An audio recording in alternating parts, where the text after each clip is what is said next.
Hey, this is Jen Pilcher, Navy spouse of 23 years, and when I'm not helping military spouses connect in our digital community, I'm stacking Benjamins.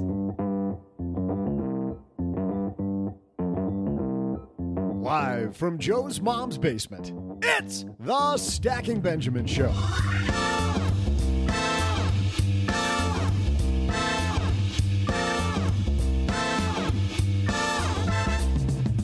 I'm Joe's mom's neighbor, Doug, and hey, you know Barbie and Ken? Well, I just realized pretty much I'm the Ken of this podcast, and today's National Ken Day.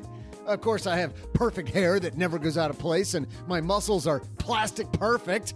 So perfectly sculpted anyway, but financial experts aren't perfect. We'll dive into 4 topics finance experts always disagree on today with the woman from the amazing Afford Anything podcast, Paula Pant.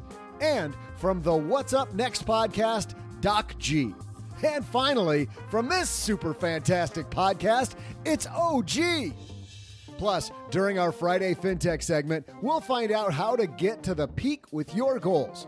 Not reaching your goals quickly? Today, we'll talk to one company taking on that challenge. From Peak Money, say hello to Jonathan Yagel and Michael Brooks. As always, we'll magnify someone's money, but most importantly, save time for my famous trivia. And now, that guy that wishes he had hair like Ken, or, just hair, Joe Saul-Sehy.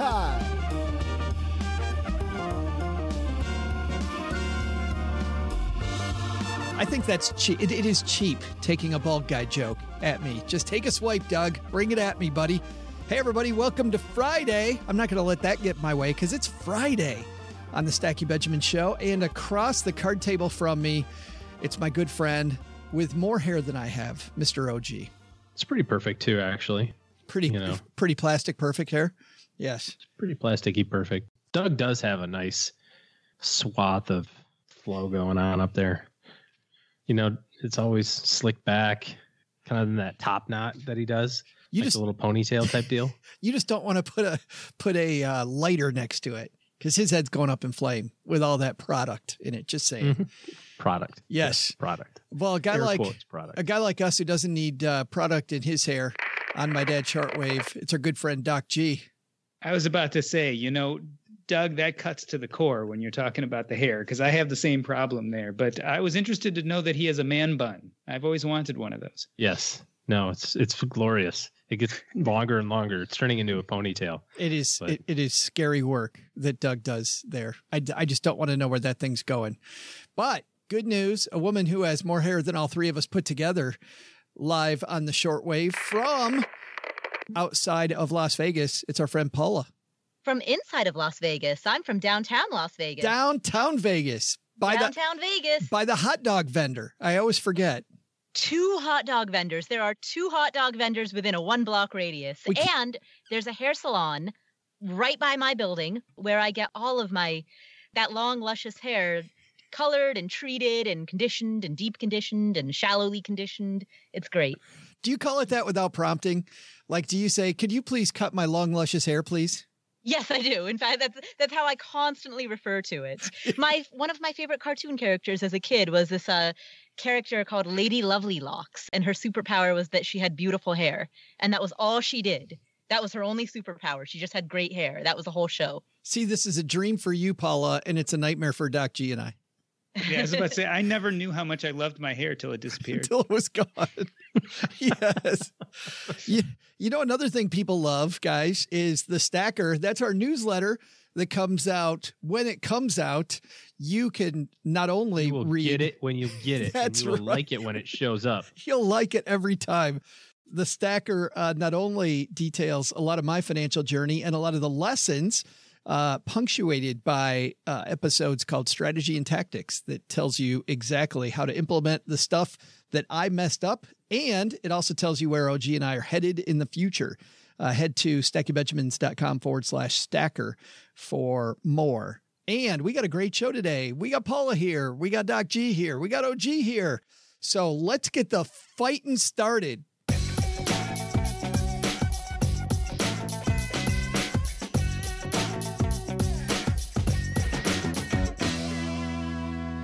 All right, what are we going to fight about today? Oh, this is going to be, I can't wait to see where we come down on these. This is from The Financial Diet. It's written by Shauna Thiel, and it's 4 topics finance experts always disagree on and what that means for you. Let's see if we can get some disagreement out of this group. That's what I'm looking for. It's my middle name, so I got you. I got you, bro. Is that disagreement or disagreeable? Yes. I disagree that we should have disagreement on the show. There it is. This is terribly off to a bad start. When we can't decide on the level of disagreement, you know we're off to a great start. Shauna writes, generally speaking, personal finance experts tend to agree on several key rules of thumb. You should start saving for retirement as early as you can. You should make every effort to avoid any high interest debt. And if you find yourself with extra funds, you should focus on consistently investing in vehicles like low-cost index funds. So they go through the 4 things that they disagree on. Number 1, paying off debt versus holding a larger emergency fund. Shauna writes, if you listen to Dave Ramsey's of the world, all debt's toxic, even mortgage and student loan debts with low interest. And you should prioritize this by putting all your funds toward debt repayment, except a small $1,000 emergency fund. On the other hand, there are some experts, such as Tasha Cochran from One Big Happy Life, who focus on starting with a larger emergency fund and insurance instead of paying off all their debt. Their rationale is that in the event of a job loss or medical emergency, you can live off an emergency fund or insurance, but if you put all your funds toward debt repayment, you might not be able to find a willing lender and be left in a dire position. Where do you come down on this one, OG? We'll start with you. We never start with you, so we're going to start with you. Where do you come down on that? Pay off your debt or bigger emergency fund? Absolutely. Correct. Are you saying come down right in the middle? You're saying you disagree with the premise? Yeah, I was going to say we have to recognize first that where this is coming from. You used the Dave Ramsey thing as an example. The longer that dude's been on the radio, the deeper he's dug that trench. Like he just has to keep on putting his thumb on that as hard as he can because that's his thing. So I think everybody would agree that there are certain circumstances where the debt's not that bad.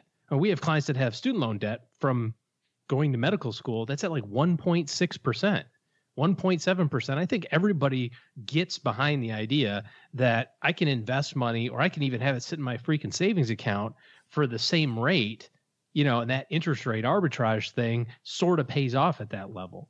But not from Dave Ramsey. He can never have, the opportunity to show any sort of compassion. It just has to be like my way or you are going somewhere else. HE double hockey sticks. So where I come down on this is almost always it makes sense to pay off your debt, but I can see reasons not to, as it relates to kind of a personal or unique situation. Oh, Paula, those are fighting words. I know you want to fight with OG on that one. Fighting words. I would say if your debt is double digit, if you've got a double digit interest rate, then pay off that debt. Save a small emergency fund and then pay off that debt. Double digit interest rate, not debt with over $10. That is correct. That is correct. Double digit meaning the interest rate, not meaning the balance of the loan. It's clarification. But I think, Paula, what you're talking about there is like consumer debt and that sort of thing. And I think everybody says, if you get 28% Discover card bills, yeah, you should pay that off. I'm just curious, where do you come down on, I've got a 5.5% student loan or a 4.75% HELOC. Should I aggressively pay that off? Or do I just say, it's at 4% or it's at 5%? That's not the end of the world. Yeah, and 4 or 5%, you can interest rate arbitrage that if you assume that your investments over the long term will get you around 8%, 9%. As your interest rate starts climbing closer and closer to the number 8, that interest rate arbitrage spread gets smaller. And at a certain point, if we're comparing, say, a 6.5% loan to a potential 8% interest rate arbitrage, that spread is so small that it may not be worth the added risk. But wait a minute. Okay. We got Doc, we got way too much agreement going on between these two yahoos. You got to come down differently for me. You're wrong. You're all wrong.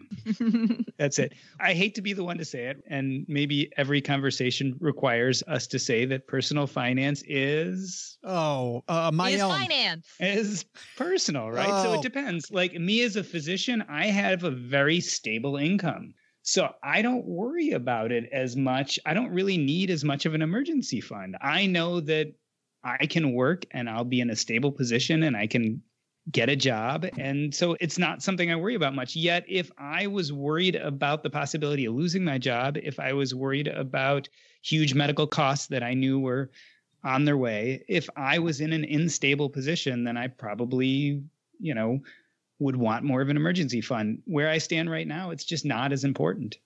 My problem, OG, was the same one that I'm sure that you saw with people when you would meet with them. I'd sometimes meet people in their 50s and 60s, and they've been paying off debt over and over and over because they never got an emergency fund in place. So they would pay off the debt and then have a big expense and get right back into debt. Then they pay it off again and again and again. If you don't get that bigger emergency fund in place, you're not going anywhere. Well, I don't know if that's an emergency fund issue or if that's a behavior issue of like, hey, I've got 20 grand available on my Bank of America card.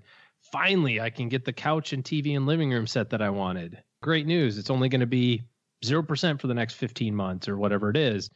That's probably more of the issue than I keep on having these series of unfortunate events where the last minute as I'm about to pay off my final debt, then the water heater blows and I'm about to pay off my last debt. And now my car needs a new repair and that sort of thing. I mean, that happens on occasion. And that's the risk between putting all of your eggs on the basket of paying off your debt versus, having a little bit larger of a cushion. So if you're seeing that kind of roller coaster, if that's you in your life where you're like, I'm debt free and now I'm back into it. Now I'm debt free again. Now I'm back into it. That has less to do with your desire to have a cash reserve and way more around your just inability to handle your personal cash flow. Unless you're in a business that has that fluctuation, as an entrepreneur or something like that, you may have some great periods of time in your life where you just have all of this free cash flow. And then there's other periods of time where you're investing in your business or, business isn't going as well. And so, there's other reasons for that. But I think behavior kind of is the number one issue there. Our second piece that experts disagree on, according to Shauna here, is budgeting by category versus simply automated savings. Listen to how much these are fighting words. This is like a street fight here. Some experts, such as Tasha Cochran, are adamant about budgeting by category, making a budget for food, clothes, personal care, travel, and more. Others, such as Paula Pant, who the heck is that? Never heard of her. Simply set a savings rate, automate their savings amount, and then allow themselves to spend the balance. And then it goes through what this means for you. If you're struggling to save enough, maybe you want to get a sense of your budget using like a Mint or a YNAB. But man, come on, Doc, disagree with Paula. That's horrible.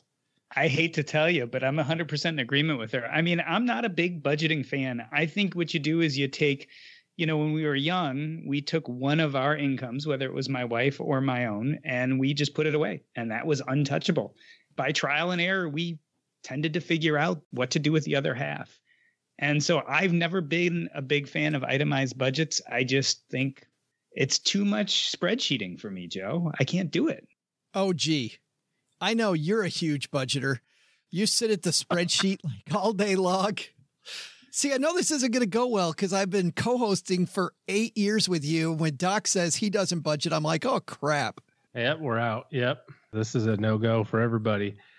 Well, here's where I'll disagree.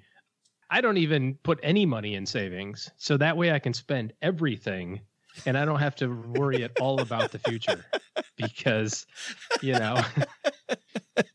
because YOLO. Screw it. I'll save YOLO, baby. I'll save tomorrow. There's going to be some option thing that I can get on Reddit that's going to catapult me into the stratosphere someday. But no, you know what? I'm on this side too. We've done it. And I have years of mint paperwork of here's where you spent, at McDonald's and going out to eat and groceries and all that sort of stuff. I'd say where we come down on this is we kind of think about it at our household level on a weekly basis.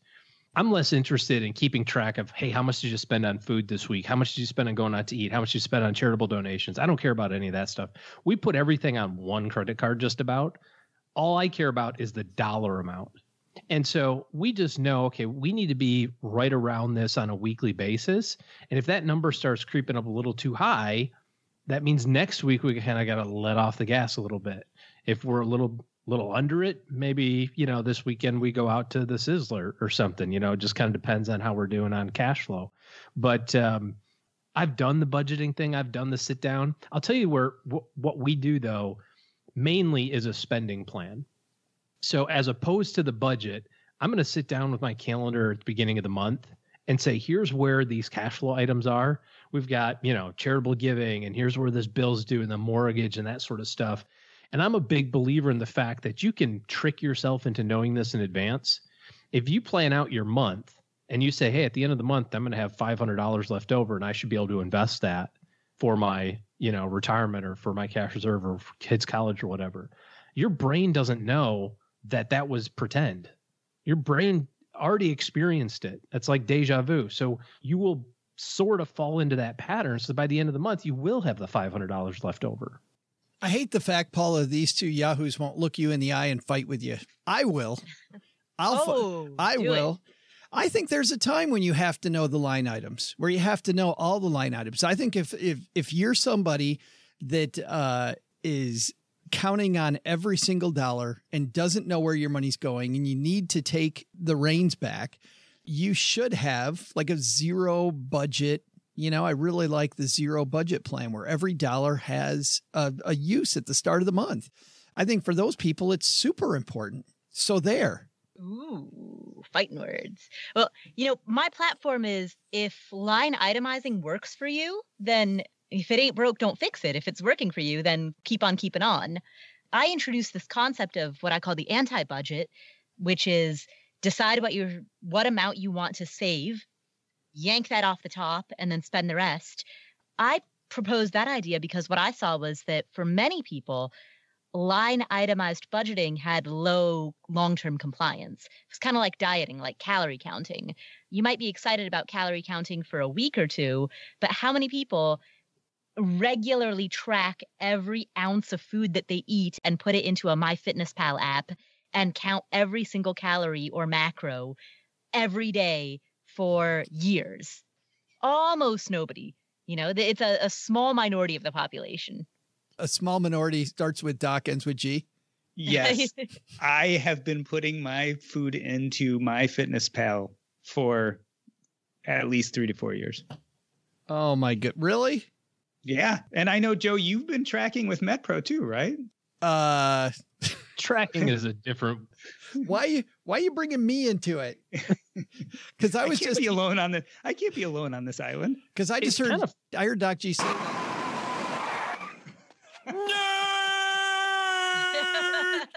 It's the first thought I had. Yeah, I was going to say, I kind of approach the food thing the same way. Like I have an idea of where I want to be by the end of every day in terms of total calories. And I kind of keep big picture, like, okay, well, breakfast was about 400 calories and lunch was about 400 calories. That gives me about 1,000 to eat for dinner. But I don't sit down there and be like, well, I actually had 1.3 cups of cereal this morning. Therefore, you know what I mean? It's like, Honey Nut Cheerios or 100 Nut Cheerios. It doesn't matter how many you have.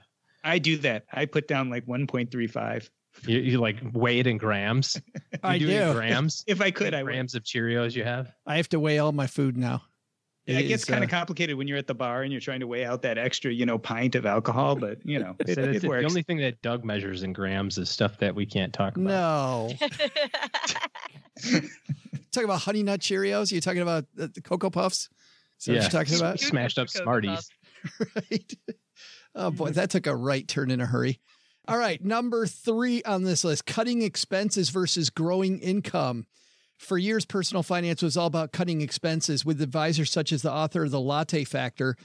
By the way, Tasha Cochran can get 2 mentions in the first 2 paragraphs. We can't say the words David Bach. Can't say David Bach, yeah. Diminishing any expenses that seem indulgent. However, experts such as Farnoosh Torabi began to communicate a different message. Some people don't have a spending problem. They have an income problem. I love Farnoosh, but she might not have been the first one to say that. However, Doc, we'll go to you first, man. Income. Grow your income. I fall on the income side. I do not want to watch what I spend as carefully. And I think you can only cut so far. You can keep on cutting your budget. You can keep on frugalizing, but at some point, you have to stop. Now, income can be infinite. I don't want to pretend that everyone can make tons of money, but usually there are ways you can work a little extra harder or do a little more or learn another skill. And I think it's very reasonable to push up on income. Paula, you know that's crazy. Crazy talk. Now, I am 100% grow your income. You can only cut so far, but your income is unlimited. The potential is unlimited. So grow your income. That's where the opportunity is. Come on, OG. Bring it, man. This is BS. It's all about expenses. It goes against everything I just said in the previous 2 statements. So listen, I'm on the income side primarily, but on the expense side, we definitely don't give that enough credit because it's a cop-out. You can make it a total cop-out to be like, oh, I just, it's like too hard to keep track of, or I'll just go make more money and then I don't have to. And while David Bach's premise of like your latte is killing your retirement, I vehemently disagree with. I do think that there's a whole bunch of little things that if you're aware of, back to your budgeting conversation that you had before, Joe, if you have an idea and can track every dollar, even if you do it for a short period of time, it's pretty eye-opening how many $10 and $20 and $30 expenses you have that are pretty inconsequential that turn into $300-400 a month. For a lot of people, the difference between like keeping your lips above water and being able to save is $300 or $400 a month. We talk about this from a college savings standpoint.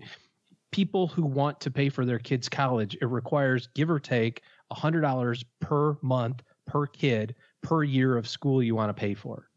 So if you want to pay for 4 years of college for your newborn, $400 a month from now until they go to college, pretty straightforward. Well, you go, well, where the hell am I going to get $400 a month from? I'm already tapped out. If you did the budget, if you sat down and said, I'm going to keep track of every single solitary dollar, I guarantee for most people, there's that money in the budget.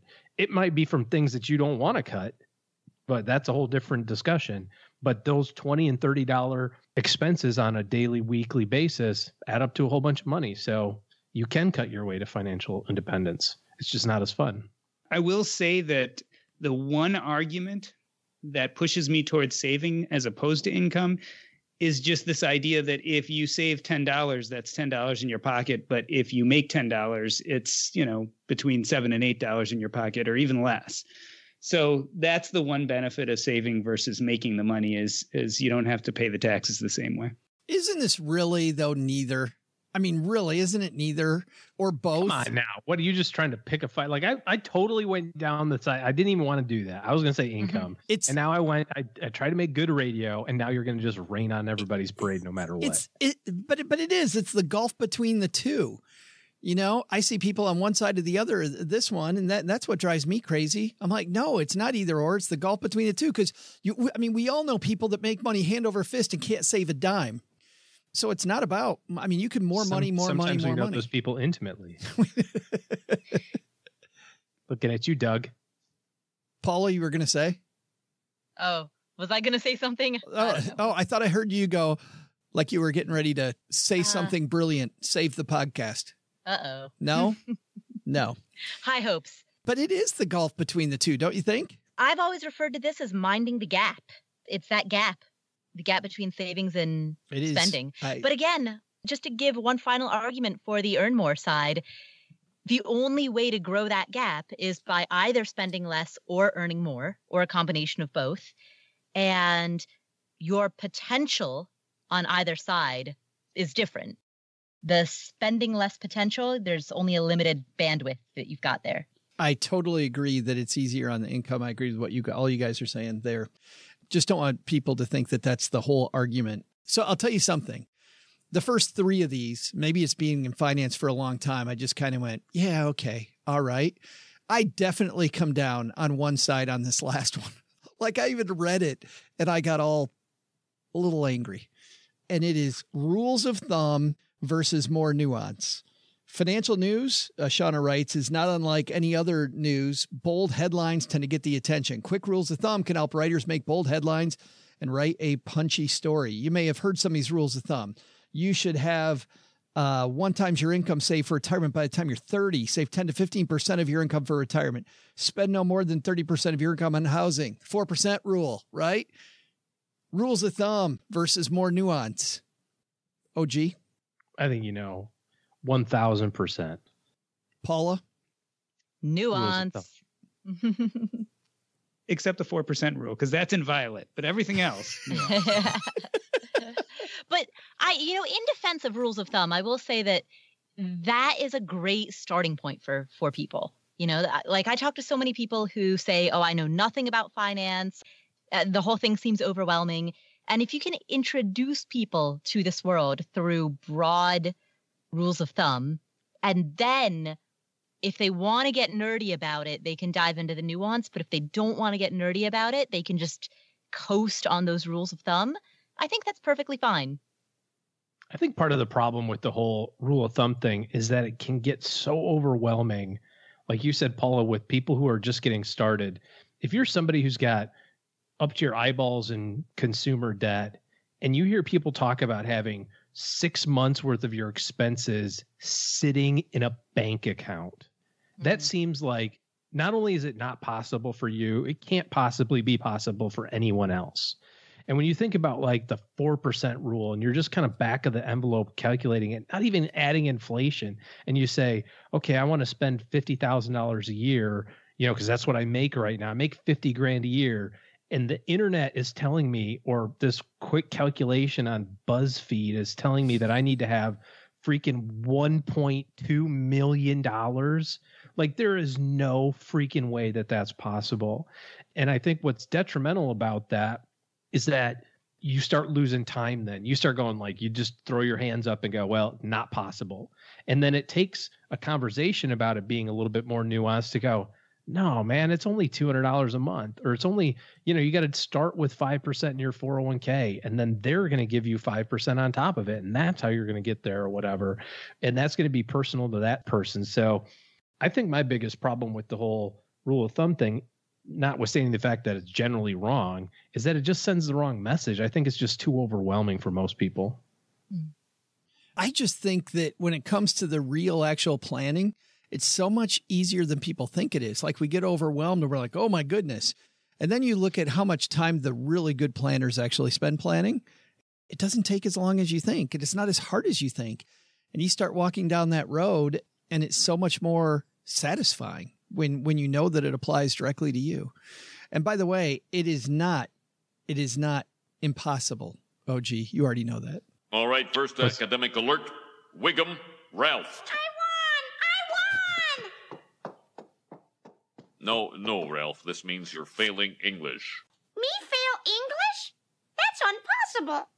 There it is. It's impossible. Unpossible. Not impossible. It's impossible, not impossible. And Ralph Wiggum knows that.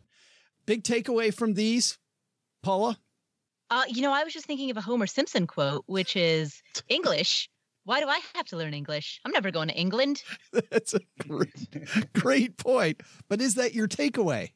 I suppose I'll come up with a better takeaway. And that takeaway is that one point that we discussed in which that brilliant host of the Afford Anything podcast recommended not line itemizing your budget, but rather deciding your savings rate, yanking that off the top and spending the rest.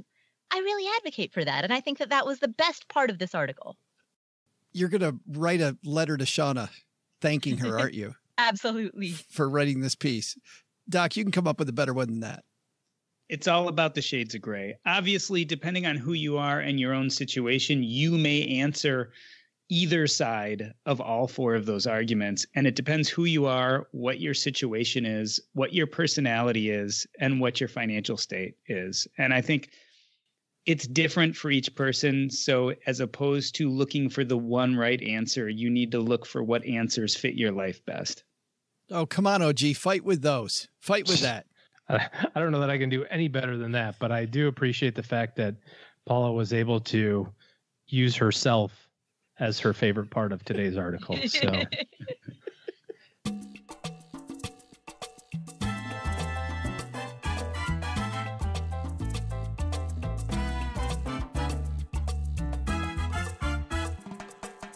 Getting your goals is way, way, way easier when you can see them. My favorite part of goal setting and using software is when it shows me like the mountain and how to get up the mountain. I think that's fantastic. And I was just playing around online and noticed this new FinTech app called Peak, which the graphics on Peak were really, really cool. And while I like packaging as much as the next guy, that meant we had to have Jonathan Yagel, who's the vice president of marketing for Peak, and Michael Brooks, the vice president of product for Peak, on the show to tell me exactly what's going on under the hood while they're helping people get their goals. Let's learn more about Peak.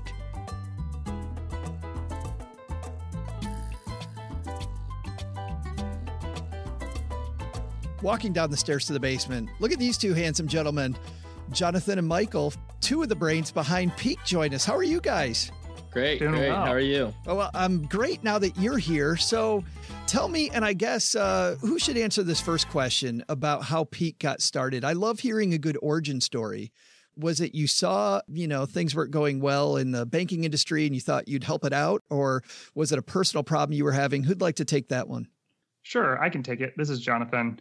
It's actually a little bit of both in our context. So Michael and I actually originally met when we were working at a previous company together. We were building health and wellness apps, actually trying to help people improve their personal fitness. And in talking to a lot of our users, to our clients, because we were doing both B2B and B2C, we saw again and again that a big issue that was contributing to people's overall wellness was their finances. And so we just kept hearing from everybody that we were talking to, hey, do you have a solution kind of amidst the different things that you've built that would be able to help with that? And we really didn't. And, as we started to kind of look into the market and what was available, we just didn't see something that we felt like would work for us. So that was kind of the market demand. But as we started researching, I walked into a lot of Starbucks and just asked strangers, hey, can I just ask you about this idea we have for this app? Kind of that on the ground user research, did surveys with thousands of people. And in talking to people, we realized that the things that people needed help with oftentimes was not the highly technical side of finance. It wasn't, I need help building an advanced model or a really complicated spreadsheet. A lot of times it was the basic things, the developing the right mindset, establishing the healthy habits. And that really was our personal passion. That's our background. That's where we came from. And so we realized we had kind of a unique skill set that could help in the personal finance world in a way that a lot of other companies aren't necessarily bringing. And so that was sort of our aha moment where we realized there was this big problem that was contributing to people's health and happiness. And there was a way for us to help solve it with the skill set that we had been developing for the last 10 years. One of my favorite things about the way that Peak is built is there's this cool looking visualization about the goals, right? We always talk about kind of climbing the mountain. Michael, apparently you drew the short straw being the being the chief product guy, or were you the guy that thought, hey, we need this to be a visual so people can see where they're going? Tell me about how the visualization piece of Peak came around, because I find that to be really fascinating. Yeah, absolutely. As Jonathan said, when we first set out to kind of explore the fintech world, we reviewed probably every app that was in the App Store labeled under finance. We looked at the sign-up process, the onboarding process. We looked at how users interacted with the apps, and then we actually downloaded them and played around with them. We connected our bank accounts. We paid for different apps, and we just got a chance to see what the landscape was like. And one of the things that came out of our own exploration process was that people wanted to be attached to their money, maybe in a different way than they are used to. And so we looked at things like different visualizations on actual mountains We looked at all different ways of kind of showing what a peak could be. And so maybe on another day, I can show you all the different drawings that we actually did to get to where we are. But then the beautiful thing about the peaks is that it just started with a really simple 2D illustration. And our engineering team took that and built a generator to uniquely generate a peak for every savings goal that you create. And those peaks are customizable. So you can change the terrain, you can change a few of the other attributes about them. You can really make your peak completely unique to you and for the savings goal.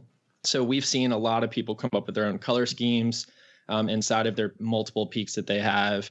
And we as a team still enjoy that part of the process. Every time I get to start a new savings goal, I get to create a new beautiful peak that looks different and unique to me.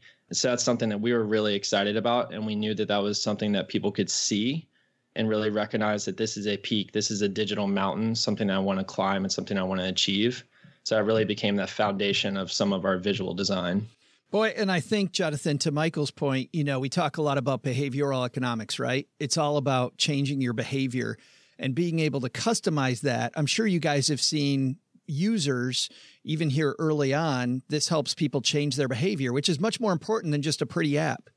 Definitely. And it's interesting, actually, we sort of picked the name peak as essentially a play on words. So obviously a peak is a mountaintop. It's this goal that you're moving towards, but it's also kind of an adjective or a descriptor, sort of like peak performance. And that's kind of this dynamic that we're looking at all the time is we want to help you identify where you're going, but we also spend a lot of time thinking about how you get there. So it's really a destination and a journey simultaneously.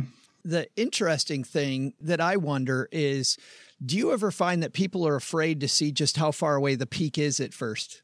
That's something that we've been talking about a lot.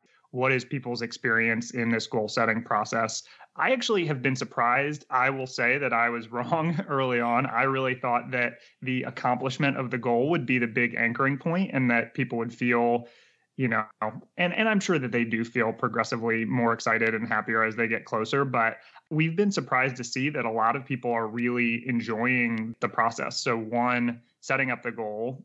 A lot of people have those goals in the back of their mind, but just to have it in a more concrete format where they can see it all in one place is really powerful.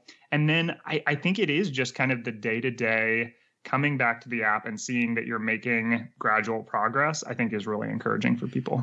Michael, walk me through it now, because now that we've got everybody's attention about the visuals and about the financial plan, walk me through how it works. Do I start off by going to the app or do I go to the website first? Walk me through the process. Yeah, sure. You can go to the website to download the app. We have a landing page. If you go to peakmoney.com, you can download the app straight from the website. But in general, to start, Peak is free. You can download it in the App Store, and it's really easy to get started. We spent a lot of time on the onboarding process to really try to alleviate some of that pain that people are used to when signing up for accounts or bank accounts. We wanted to make it really seamless, intuitive, and very simple for our users just to really get on board quickly and start saving. So to start, you get the app, you create an account with Peak, and then we help you link it to your bank account so that we can transfer money between the two. And then we get you started by creating your first savings goal. And then that goes back to the visualizations. So when you start your first savings goal, we ask you just a few simple questions. How much money do you need? And when do you need it by? And then for each savings goal, you get to create a 3D digital mountain. And that's what we got the chance to talk about earlier. And you can customize those and really make them unique to you. And once you set that peak up, we also give you a few opportunities to automate that. And so one of the things we do is allow you to schedule a save or an automatic save for a later date, or you can do it bi-weekly, monthly. And then you also can turn on roundups. And so roundups are a cool feature that you can connect another card to Peak, and every time you spend, those roundups can go into your Peak. So we've seen a lot of users set up these automatic saving goals where money is coming out bi-weekly or coming out every time they get a paycheck. But also when they come back, their roundups are accruing, and so they're hitting their peak goals a little faster. I love the idea of roundups. It's funny for anybody, no matter what you're doing. If you can round up, it makes it so much easier to meet your goals. And I meet people all the time that aren't doing that, don't have that turned on. And it's simple. It takes only a little tiny haircut usually out of your budget. You don't miss the money. And next thing you know, on the top of your page, Michael, you guys have a beach trip. You need $850. It makes that $850 go much quicker. Absolutely. And we've seen too, roundups are kind of a funny thing. It almost rewards you for using your card. So it has this inverse relationship with you're not as mad at spending for a coffee because some of that money is actually kicking back to your savings. So roundups are a really fun feature that we think a lot of people really enjoy seeing those peaks grow without them really actively doing much. Jonathan, you don't stop there. You also help people accelerate their savings. You give people bonuses along the way for saving and kind of meeting milestones toward their goal. Tell me about that. The primary way that we do that is a 1% annual return. So we distribute that quarterly. That's kind of the guaranteed system that you have by using Peak. We also have a number of different campaigns throughout the year. We recently, in January, did a New Year's New Peaks campaign where people could share the different goals that they're pursuing and get rewarded for that in a couple of different ways. So we're actually building a couple of different things that may create more of a direct system around how those rewards would level up as you get closer to your goal. But right now, just having a guaranteed way that you're getting a return was something that we felt was really important, especially as people are learning to save and understanding the importance of compounding interest. We just wanted to make sure that that was part of the product. And you also on the website, the next step is I like the idea of milestones because to Michael's point earlier, sometimes that peak might seem kind of high. How do you show people that you reached a milestone? Do I get notifications? You talk about little celebrations. Tell me about how that works. Or is that meant to be a surprise? It is a surprise, but a sneak peek. When you hit your goal, we do provide a visual fanfare around your digital mountain that we really like. And so we encourage you to go start saving money and hit that goal so you can see it. That's so awesome. And I'm sure when you guys look at users of Peak, Jonathan, it isn't just, these big goals. You got to see, I would imagine, a mixture of big goals, small goals, like across the board. Definitely. At this point, the most common goals are some of the bigger things. We see a lot of new car, down payment, trip, funds. But yeah, honestly, it is fun to see everything in between. And that's part of the reason that we do things like the New Year, New Peaks campaign, just so that we can get to see some of those things. And, everything from people saving for shoes to concert tickets. There's a lot of really cool experiences that people are excited about. Actually, saving for school is another big one, saving for tuition or grad school.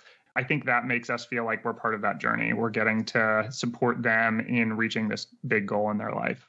Yeah, Cheryl and I try to take a trip every year, like a big, expensive trip, and I like saving for it ahead of time. And I'm just thinking, I want to set that up as soon as you guys leave. But let's talk about this. Michael, when you're looking at the product, two things. Number one, how do you guys make money?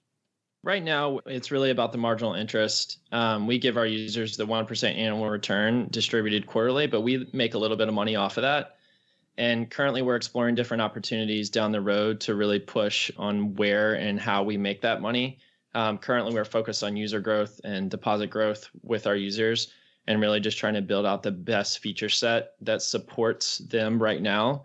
And we're convinced that if we can continue to grow our users and continue to grow the community, that we're going to have a lot of opportunities down the road to kind of turn those knobs.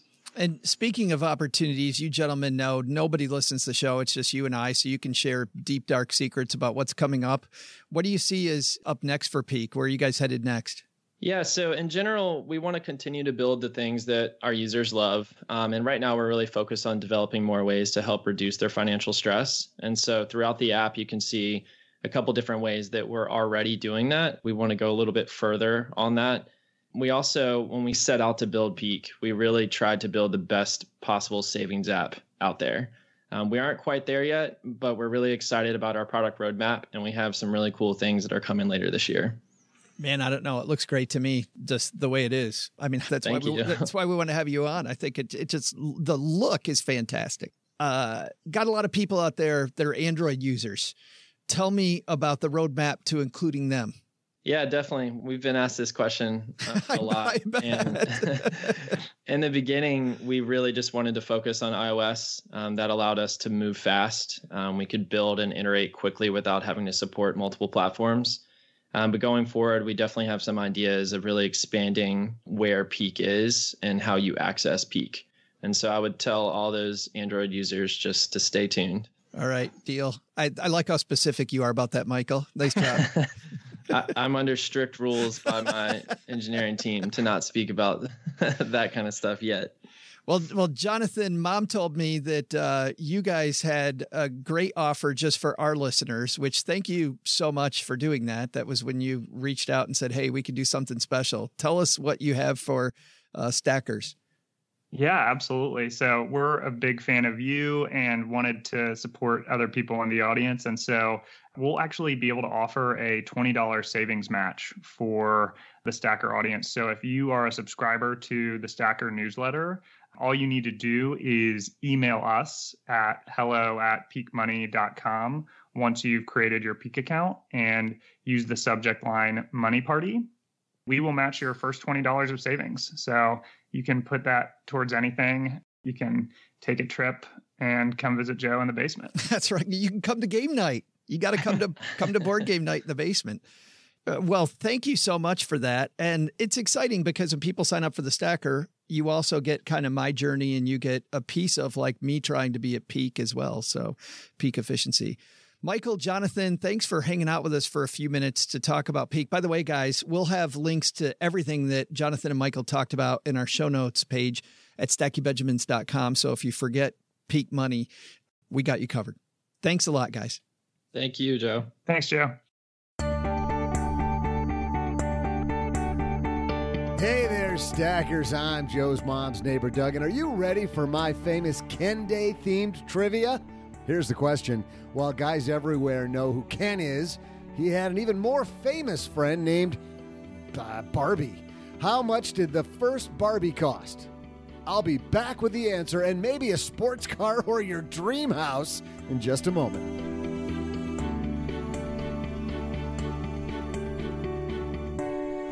He's going to have some fun with those, I'm sure.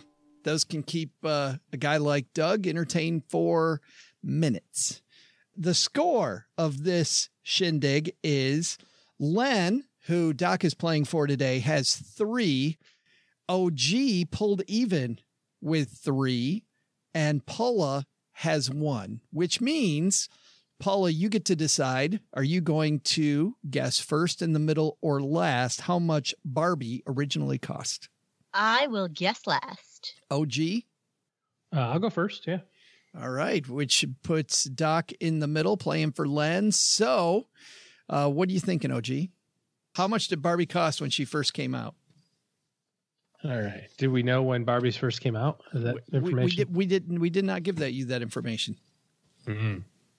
Well, let's see here. It is 2020. I believe Barbie's been around quite a while, at least since like 2005. Maybe slightly before that. You trying to run some interference on Paula there? 1995. Fine, they've been around since the 90s. 1950. So I think that over a lifetime of some people, the consumer price index has got to have gone up. It's got to doubled twice probably over that period of time. Barbies now might be, I don't know, are they $20 a throw? So I'm going to say Barbie was $3.15, not including taxes. $3.15, Doc. Well, first of all, if I'm playing for Len, I have to decide whether I want to throw this or not, because I think that's the first question. Making friends already. I think OG's a little high. I'm going to go for 150. All right. Well, Paula, there's your goalposts. Ooh. Yeah, when I first heard the question, my initial thought was somewhere around $1. But, I think I'm going to claim the area in the middle. I'm going to guess 151. Oh. And that'll give you, halfway up to OG anyway. Mm-hmm. All right. Doc, you got everything south of 150 then. I would love to tell you who's right, but of course I can't do that yet. So we'll be right back. We hear a lot in the news about Greece being in debt. But actually, when you think about it, we're all in eternal debt to Greece for inventing Greek yogurt. When you try an Aristophanes yogurt, just like the Acropolis, you'll lose your marbles over that smooth Greek taste. Every time. Aristophanes yogurts. Keep it Greek. All right, OG, you are significantly higher, my friend, than the other two at $3.15. How you feeling? I don't know. I have no idea how much they are presently, so I don't have a sense for where they were back in whenever they came out, 1990s. Doc, you've got the whole bottom end of the pool here, $1.50 and below. Yeah, I figure I can't lose. I either get it right and I win, or Len loses. I mean, it's a win-win. And Paula implements her first Chelsea Brennan technique of the short season. Oh, I'm back, baby. I'm back. It's getting cutthroat from here on out.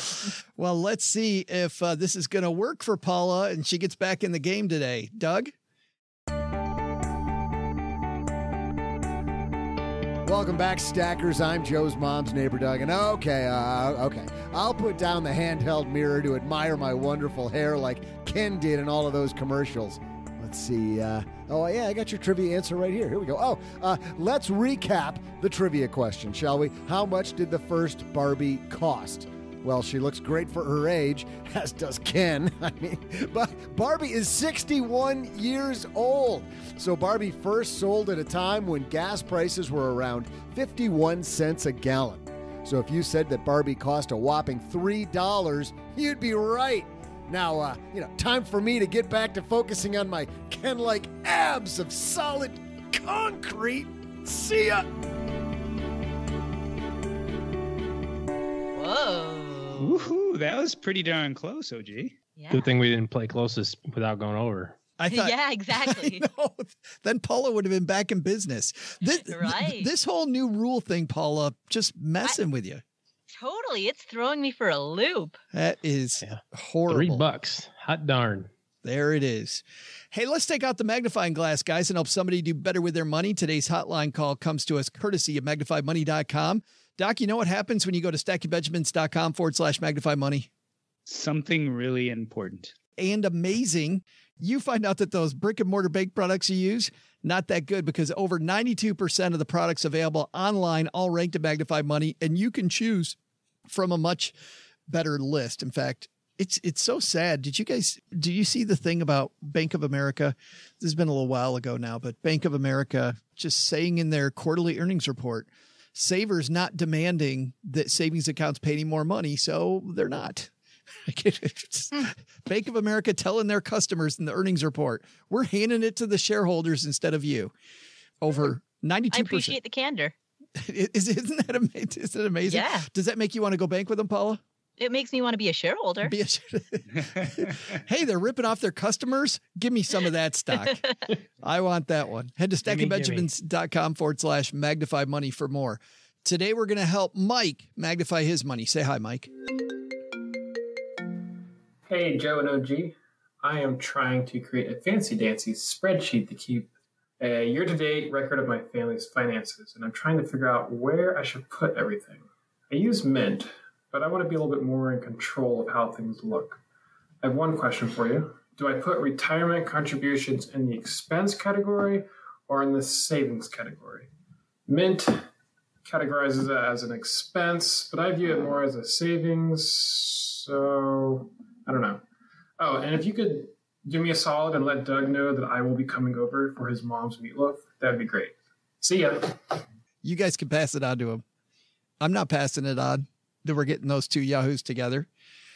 This is actually very, very apropos, Mike, because our whole panel just got done saying that they don't like to budget, and Mike brings the budget question. So perfect. OG, let's go to you. Expense or savings? I'm actually tearing up because I'm trying not to laugh at how utterly ridiculous this question is. Why? What the kind of question is this? Where do I put my retirements under what spreadsheet heading? What the hell is wrong with people? Like, this is a stay up at night question of some kind? I was looking at my spreadsheet and I don't know where to put this. What color do you think I should use, guys? What font?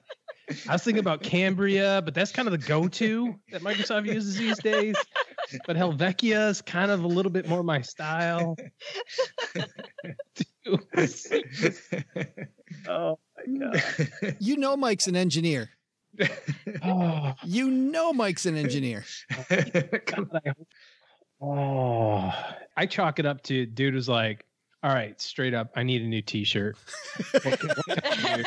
I don't want to really divulge anything personal at this moment. So, Paula, you want to take it?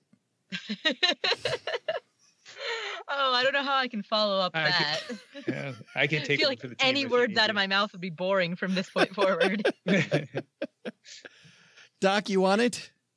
Yes. So I guess you consider it an expense when you're looking at budgeting, and you consider it savings when you're looking at your net worth. So if you're figuring out your budget for the month, yes, you should look at it as an expense because that money will not be available for other parts of your budget. But when it comes to your general financial situation, that's part of your net worth. It's savings. That's why Mint characterizes it as an expense, because it's leaving your wallet to go into your other wallet. I mean, it makes sense as a budgeting tool, right? So if you're going to look, if budgeting is really what you're using Mint for, then I would consider it an expense. And what's interesting, if you think about the haziness around the definition of savings, it's quite clear that retirement savings are savings. Like, sure, from Mint.com's structure, Mint might classify that heading as an expense insofar as it affects your cash flow. But clearly, retirement savings are a form of savings. We all get that. But let's think about if you're paying a mortgage, right? A PITI mortgage. The principal portion of that PITI payment, most people would refer to that as an expense, and yet that doesn't adversely affect your net worth. It simply transitions from cash into equity. And so arguably, the principal portion of your PITI mortgage is also not an expense, other than the fact that it has an impact on your monthly cash flow. And it gets tied up in equity, which, then performs at 0% unless you borrow against it. So take that, Mint. And so I think that all of this really speaks to like the fuzzy definition of what is savings and what is not. Because all savings is deferred spending. So if you save money for a car and then you buy that car, well, is the purchase of that car an expense, or is the purchase of that car the result of accumulated savings? Assuming you bought it in cash. I think I still like OG's answer best. I think probably.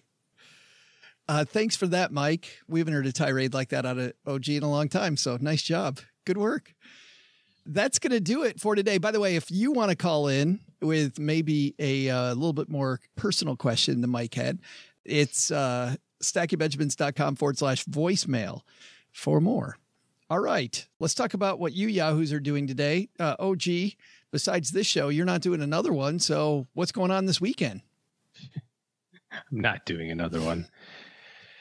Yeah, I guess I ought to start that one of these days, huh? Someday.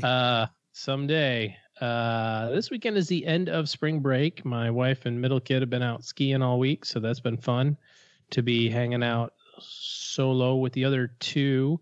But I'm headed to Michigan this weekend for some client meetings and maybe a little podcast recording. I'm not sure what we're going to do yet.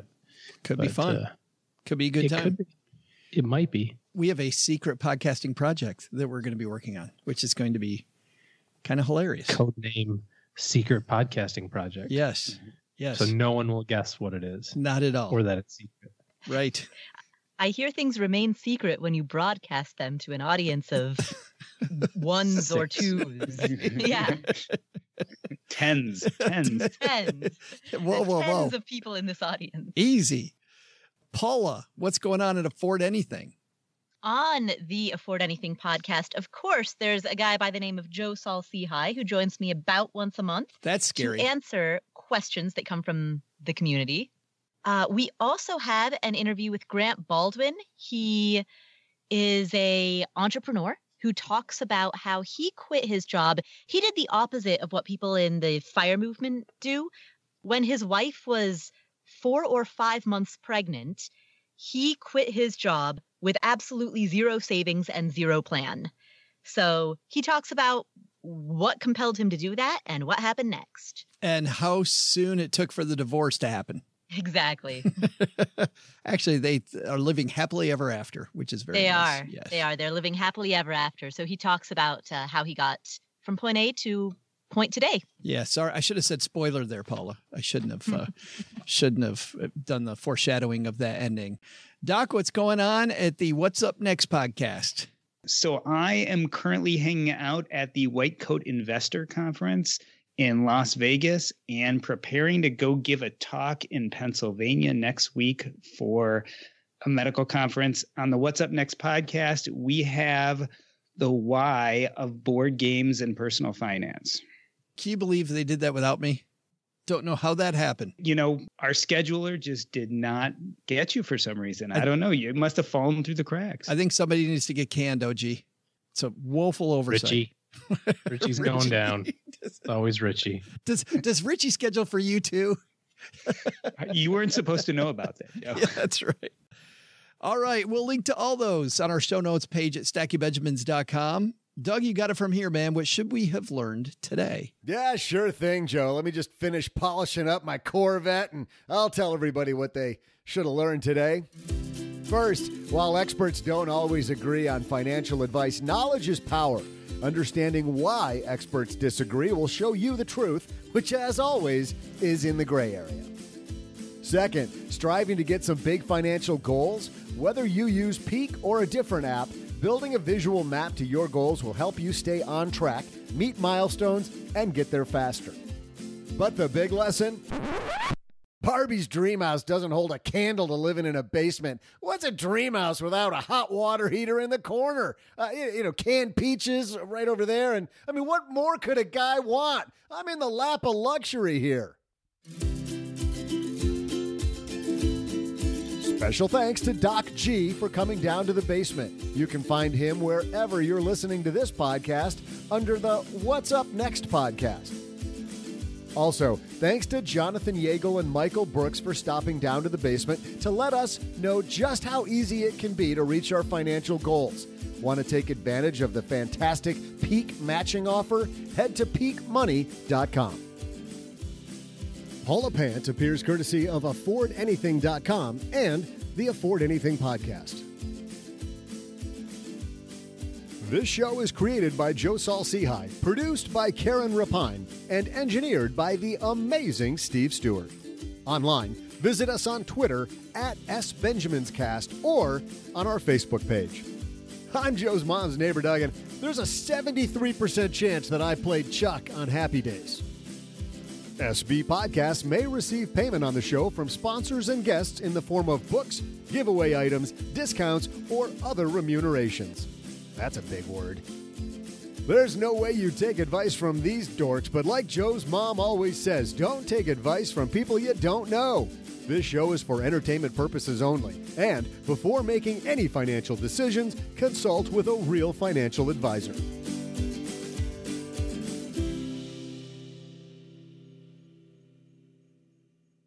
The people responsible for this show have been sacked.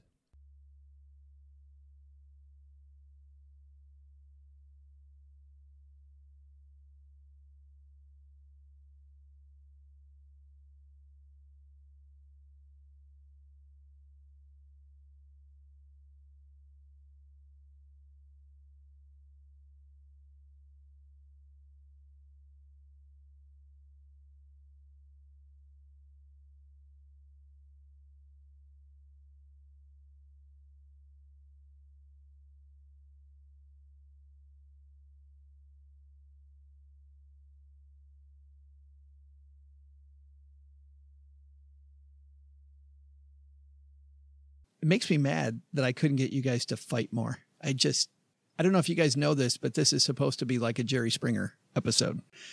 Got to be throwing stuff. Ooh, Jerry Springer was the mayor of my hometown. He was the mayor of your hometown. Did you yeah. live there when he was mayor? I don't know. I actually don't know what years in which he was mayor. I don't know either. But I bet that Google would know. Let me find that. If only there was a device that fit in our hand that could tell us that, or we can speculate. I prefer to speculate. Oh, that could be a trivia question. That could be. Jerry Springer mayor.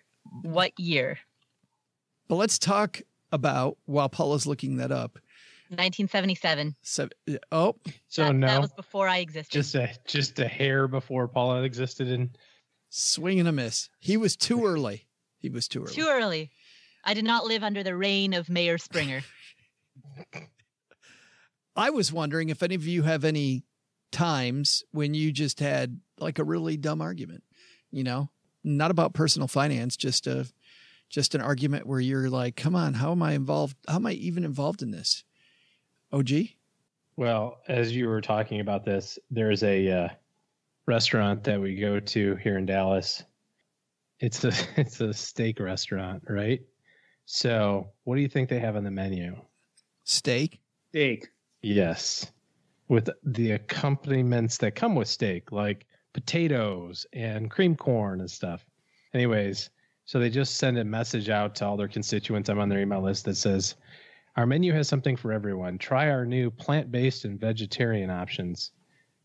And it's got like all this stuff that you can order at the steakhouse. And all I could think of is, this is like the end. The end is near. That a steakhouse has sold out. There's nothing wrong with wanting a cauliflower steak, I guess, if that's your thing. But come on, know your niche, right? Your niche is like meat eaters. This is going to... And then they try to dress it up. They're like, this is our portobello mignon. It's like, no, it's not. It's a mushroom. And I'm sure it's delicious because it's made with profession. This is my argument. This is the seemingly inconsequential There it is. argument. Wrong place to be offering that menu. Yes. No, I have I kind of feel like we've told this story before, though, about driving home from Colorado. I don't know what story you're referring to. With my wife, the then girlfriend. Let's wait till you get 3/4 of the way done, and then we'll say, oh, no, you told that before. Oh, no, we've heard this one. While we were dating on a winter break, she had a friend that lived in Colorado Springs. And so we drove from Michigan to Colorado Springs and went skiing in Breckenridge. It was awesome and had a couple of days up there. But on the last day, we were only there probably 3 days. On the last day, she was just too tired. I'm too tired. I don't want to ski anymore. I'm tired. My legs are tired. And that was enough to put me on tilt because the ski tickets, they're exponentially more expensive now, 20 years later, but I just couldn't believe that you would not want to do. You were like, so it's like, and I just got angrier and angrier through the day. And then it was time for us to leave. And we drove from Breckenridge to Colorado Springs and dropped her friend off. And then we were headed back home, back to Michigan. And I just remember like the thing that was going on in my head was my mom saying, if you can't say anything nice, don't say anything at all. And so my argument was to not talk. And so we didn't say a word to each other from Breckenridge, Colorado to Jackson, Michigan. And she just let you go. Well, in Jackson, she started crying and said, "Are you mad at me?" Oh. But it was, I look back on it as pretty comical now because like, God, that trip sucked so bad with like no radio, no talking. It was just dead silence for 20 hours in the car. I thought you were going to say that your wife told you that was the best trip she had ever taken. I think she would look back and say that probably is the case. It didn't get better than that. What happened to that guy that I fell in love with? Yeah. In hindsight, you look, you go, boy, that was a pretty stupid thing to be mad about for a long time. But so it really wasn't an argument. That was just me shutting my mouth for a day, which is rather difficult today even. So we were driving. We got a call that my father-in-law had fallen down and that he probably wasn't going to recover. Things were looking bad. And so Cheryl's uncle, who is her dad's older brother, and I were in the car. We're at my house in Texas. And so we were driving to Michigan. And so maybe all the bad stuff happens on the road to Michigan. Maybe that's, you're just stuck. That's the problem. Maybe that's the deal. And I love Cheryl's uncle, but he gets something in his head That's exactly right. And we're stuck in the car for a bunch of hours together. And I remember we got word at maybe 11 o'clock in the morning and left around noon, which meant that now it's about 2 a.m. and we've made it to Indianapolis and we have maybe 3 hours to go. And I said something, there was something on the radio about ghosts. And I said something about, hey, have you ever, heard any good ghost stories? And Cheryl's uncle turns to me and goes, no such thing as ghosts. And I have this story that happened to my entire family that cannot be explained. However, it might not have been a ghost. But at that time, it didn't flip and matter. I think we were all exhausted. We all kind of knew there was bad stuff coming when we got to Michigan, that it was going to get worse. So I decided to dig in my heels. And for the next 2 hours, what got us home was going back and forth on the existential thing of whether there's ghosts or not. It was the fantastically dumbest argument I think I've ever had. Did you convince him? Unfortunately, no. No, and it actually got to a point where I was just pouring salt in it. It was like, oh yeah. It was horrible. I think all that happened, Doc, was I made sure that he was pretty peeved at me by the time we got home because I wasn't going to let it go. And he wasn't going to let it go that I was an idiot and that, no, there's no such thing as ghost. He was looking for one of those OG car rides to Michigan. He was just hoping you would shut up. That's what he was looking for. And I got to tell you, I went from almost falling asleep at Indianapolis to completely awake, though. That was the good thing. Isn't Indianapolis the cutoff on the drive back from Texas to Michigan where that is where you about die? Yes. Because the last time we drove back from Texas up to Michigan, there was a space of time as we drove around Indianapolis where like all of a sudden we were near Fort Wayne or like we were on the road Fort Wayne. And like that moment clicked in my head, like, wow, we just drove like 80 miles and I have no memory of it. Like that did not compute. So I pulled off to the side of the road and that's when my wife's like, this was obviously not that same story, but a different one. But I pulled off to the side of the road and I'm like, yeah, you got to go. And she like, I don't think we made it one more exit and I was passed out. You know what I mean? Like I was so exhausted by that time. Meaning you got to go, Matt, you got to drive, not you got to get out of the car. Yeah. Exactly. I was like, you're out. That's it. This isn't another you and the kids. I've got this the rest of my way for the way by myself. Take them all. You're just digging yourself a hole, man, that will not end. Yeah.